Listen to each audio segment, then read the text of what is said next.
Hello students, आज हम इस वीडियो में chapter number 3 current electricity lecture 4 लेके आए हैं। आज का जो टॉपिक है mean free path, relaxation time and drift velocity of free electron है, और इसके साथ साथ हम मोबिलिटी के बारे में भी हम डिस्कशन करेंगे। क्या होता है मोबिलिटी? फर्स्ट ऑफ ऑल तो हमें ये जानना है मीन फ्री पाथ क्या है, रिलैक्सेशन टाइम क्या है, ड्रिफ्ट वेलोसिटी क्या होती है। तो हमें ये सारी चीज़ें हमें इस डेरिवेशन में जाननी है, क्या होता है ये सब चीज़ें। तो drift velocity is the average uniform velocity acquired by the free electron inside a material by the application of an electric field which is responsible for current through it। अब हम यदि इलेक्ट्रिक फील्ड अप्लाई कर देते हैं तो क्या होता है, उसमें आपके इलेक्ट्रॉन तो वैसे ही ऑलरेडी मोशन में होते हैं, लेकिन इलेक्ट्रॉन की जो डायरेक्शन होती है वो आपकी अलग अलग होती है। लेकिन जब वहाँ पर हम इलेक्ट्रिक फील्ड अपने अप्लाई कर दिया, वहाँ पर इलेक्ट्रिक फील्ड जो जनरेट हुआ वो आपका एक्सटर्नल सप्लाई जब आप कनेक्ट करते हो तब आपका इलेक्ट्रिक फील्ड जनरेट हो जाता है। तो क्या होगा, तो इलेक्ट्रॉन जो है अब मूव करने शुरू हो जाएंगे पॉजिटिव प्लेट की ओर या पॉजिटिव टर्मिनल की ओर। ठीक है, तो ड्रिफ्ट वेलोसिटी जो होती है, drift velocity is very small, ये बहुत छोटी होती है। It is order of 10⁻⁴ metre पर सेकेंड। तो इसकी जो ऑर्डर होता है 10⁻⁴ मीटर पर सेकेंड का होता है, as compared to the thermal speed 10⁵ metre पर second of electron at room temperature. और जो थर्मल स्पीड होती है वो 10⁵ मीटर पर second of electron at room temperature पर होती है। अब यहाँ पर थर्मल स्पीड कैसे आई और ये एवरेज वेलोसिटी कैसे होगी? अभी हम यहाँ पर थर्मल स्पीड क्या होती है, थर्मल स्पीड पर हम रूम टेम्परेचर की हम बात करते हैं, तो यहाँ पर हम लो प्रेशर और हाई टेम्परेचर की हम बात करते हैं। तो लो प्रेशर पर हम यहाँ जो प्रेशर की वैल्यू लेके चलते हैं जो आपका एटमॉस्फेरिक प्रेशर होता है, तो एटमॉस्फेरिक प्रेशर की वजह से जो हमारी स्पीड आती है वो हमारी 10⁵ मीटर पर सेकेंड आती है। क्यों? क्योंकि हमारा जो एटमॉस्फेरिक प्रेशर की वैल्यू होती है वो हमारी 1.01 इंटू 10⁵ पास्कल होती है। तो वहाँ से हमारी जो थर्मल स्पीड आती है वो 10⁵ मीटर पर सेकेंड आती है। थर्मल स्पीड का मतलब ये होता है जो आपके इलेक्ट्रॉन होते हैं वो एक दूसरे को वाइब्रेशन करते हैं या वाइब्रेट करते हैं, तो ये थर्मल एनर्जी की वजह से आती है। तो थर्मल स्पीड आपकी आ गई 10⁵ मीटर पर सेकेंड।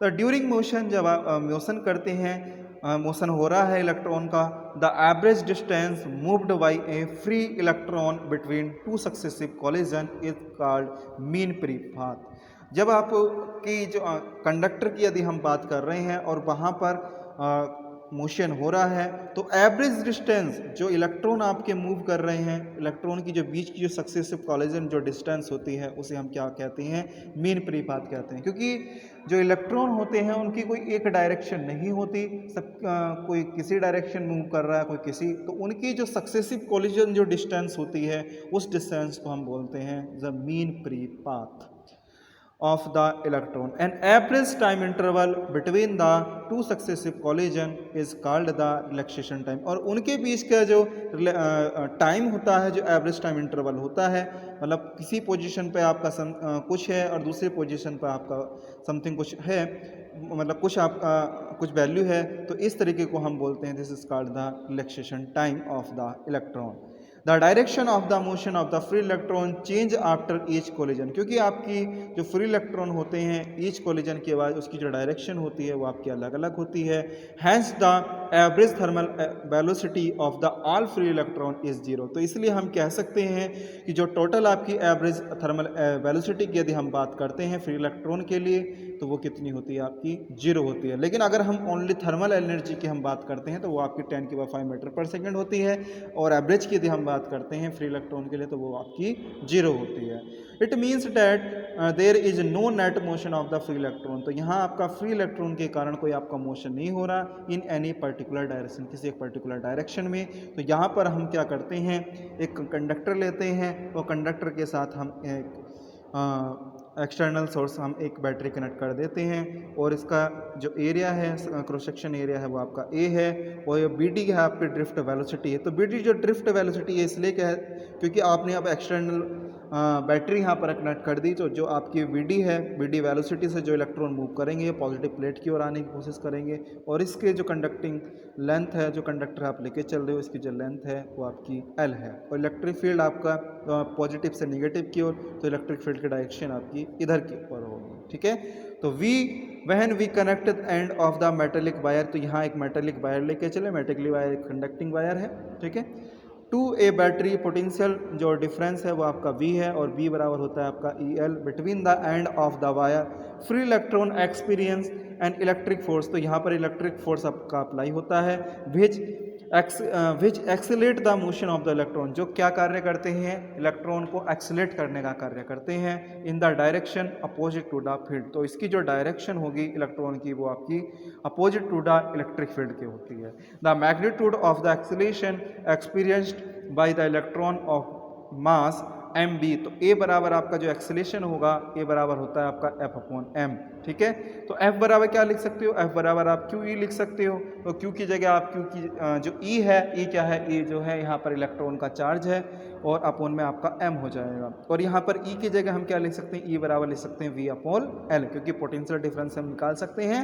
अगर बी की वैल्यू हम यहाँ पर ई की वैल्यू यहाँ पर हम पुट करना चाहें तो ई बराबर हो जाएगा वी अपॉन एल, तो ई भी अपॉन में एम एल आ गया, तो ये आपका एक्सेलेरेशन आ गया। ठीक है, तो therefore the potential difference of the battery does not provide an acceleration motion of the motion to the electron, तो इस प्रकार पोटेंशियल डिफरेंस जो बैटरी को डज नॉट प्रोवाइड, कोई आपको एक्सेलेरेशन प्राप्त नहीं कर पा रहा है, that is a small constant velocity, तो इसकी जो वेलोसिटी जो है बहुत कम प्राप्त हो रही है ऑफ द ऑर्डर फ्यू, जो आपकी few metre mm per second होती है along the length of the wire opposite to the electric field, तो इसकी जो है जो वेलोसिटी है वो कितनी है, फ्यू mm पर सेकेंड है along the length of the wire opposite to the electric field के अपोजिट डायरेक्शन में है।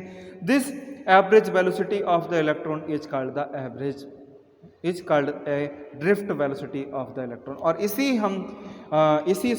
वेलोसिटी को हम क्या कहते हैं, इसी ही हम ड्रिफ्ट वेलोसिटी कहते हैं। जो टोटल आपकी वेलोसिटी आ रही है, क्योंकि वहाँ पर आपकी फ्यू वेलोसिटी आपकी आ रही है और उसकी जो वेलोसिटी की वैल्यू है वो आपकी mm पर सेकेंड या 10 की पावर माइनस के 4 मीटर पर सेकेंड आप कह सकते हैं। तो ये क्या कहलाती है, जो एवरेज की यदि हम बात करते हैं, इसी एवरेज वेलोसिटी को हम क्या बोलते हैं, this is called the drift velocity.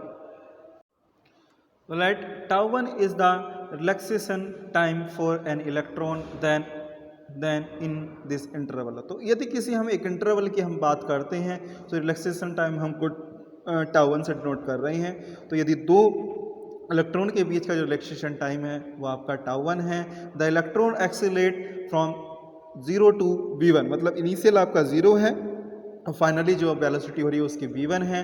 Between successive collision then v1 is equal to 0 plus a tau 1, क्योंकि रिलैक्सेशन टाइम आपका टाउ हो गया, टाउ 1 हो गया, एक्सेलेरेशन आपका ए हो गया और जो फाइनल वेलोसिटी है वो आपकी v1 है और इनिशियली आपका 0 है। तो कंसिडरिंग अब एवरेज की हम बात करेंगे, टोटल इलेक्ट्रॉन की हम बात करेंगे, तो considering the average for an electron के लिए हम बात कर रहे हैं यहाँ पर, तो एन इलेक्ट्रॉन के लिए हम वेलोसिटी निकालेंगे, तो एन के लिए क्या करोगे, टोटल को आप ऐड कर दोगे, डिवाइडेड बाई एन कर दोगे। इसी तरीके से आप रिलैक्सेशन टाइम के लिए करेंगे, तो v1 plus v2 plus v3 plus dot dot vn upon N हो जाएगा इजिकल टू ए टाउ 1। इसी तरीके से हम n की बात कर रहे हैं तो tau 1 plus tau 2 plus dot tau n upon capital n हो जाएगा। But v1 plus v2 plus v3 plus vn upon n ये आपका vd होगा, इसी को हम क्या बोलते हैं, ड्रिफ्ट वेलोसिटी बोलते हैं। और tau 1 plus tau 2 plus tau n upon n कितना हो जाएगा, टाउ, ये आपका हो जाएगा एवरेज रिलैक्सेशन टाइम हो जाएगा। तो यहाँ से हमारी एक इक्वेशन आ रही है, तो यहाँ से आप क्या लिख सकते हो, यहाँ से आप bd लिख सकते हैं और इजिकल टू a, यहाँ पर हम टाउ लिख सकते हैं। यदि हम a की वैल्यू यहाँ पर हम पुट करना चाहें, क्योंकि a बराबर आपका होता है ई अपॉन में m, क्योंकि e ये आपका जो स्मॉल e है ये आपका चार्ज ऑफ इलेक्ट्रॉन है, e आपका इलेक्ट्रिक फील्ड है, m जो है मास है, मास ऑफ द इलेक्ट्रॉन है। तो यहाँ पर हम पुट कर सकते हैं bd बराबर ई टाउ अपॉन में m, तो ये आपकी क्या होगी, drift is called the drift velocity. इसके बाद मैं एक नेक्स्ट टॉपिक और डिस्कस करना चाह रहा हूँ इस वीडियो में। वो टॉपिक है आपका मोबिलिटी। मोबिलिटी क्या होता है? मोबिलिटी जो है it is the ratio of the drift velocity and electric field. आप इस तरीके से भी आप कह सकते हो, या magnitude of the drift velocity of change per unit electric field apply. मतलब आप कितने इलेक्ट्रिक फील्ड रीजन में आपकी कितनी drift velocity per unit time जो होती है, या पर यूनिट आपका इलेक्ट्रिक फील्ड जो होता है, वो आपकी मोबिलिटी कहलाती है। या आप ये भी कह सकते हो टू सक्सेसिव कोलिजन जो आपका हो रहा है, मतलब कितनी स्पीड से या कितनी वेलोसिटी से जो आपका इलेक्ट्रॉन मूव कर रहा है इन इलेक्ट्रिक फील्ड रीजन में, तो वही क्या कहलाती है? आपकी मोबिलिटी कहलाती है। तो मोबिलिटी इसको आप म्यू से डिनोट करते हैं। म्यू बराबर होता है drift velocity upon electric field. अब ड्रिफ्ट वेलोसिटी की आप वैल्यू आप यहाँ से लिख सकते हैं, क्योंकि अगर हम स्मॉल की जगह क्यू लिखना चाहें तो यहाँ आप लिख सकते हैं Q E tau upon M. तो ई से ए कैंसिल हो गया, तो म्यू बराबर हो गया क्यू टाउ अपॉन एम हो जाएगा। यहाँ पर कितनी वैल्यू आ गई? क्योंकि ई से ये आपका कैंसिल हो जाएगा, म्यू बराबर हो जाएगा क्यू टाउ अपॉन एम हो जाएगा। तो भैया tau is the average relaxation time of the charge, ये आपका एवरेज रिलेक्शन टाइम है। और एम क्या है? M is the mass of the charge particle है। ऐसा यूनिट ऑफ द मोबिलिटी हम आप निकाल सकते हैं कि क्या होती है आपकी? Metre square per volt second होती है। The total current in the conducting material is the sum of the current due to the positive current carrier and negative current carrier. तो यदि हम यहाँ पर कंडक्टिंग मटेरियल की हम बात करते हैं, तो यहाँ पर जो टोटल करंट होगा वो किसकी वजह से होता है? आपका पॉजिटिव चार्ज कैरियर और negative charge carrier current carrier की वजह से होता है। तो आज के लिए इतना ही। Thank you.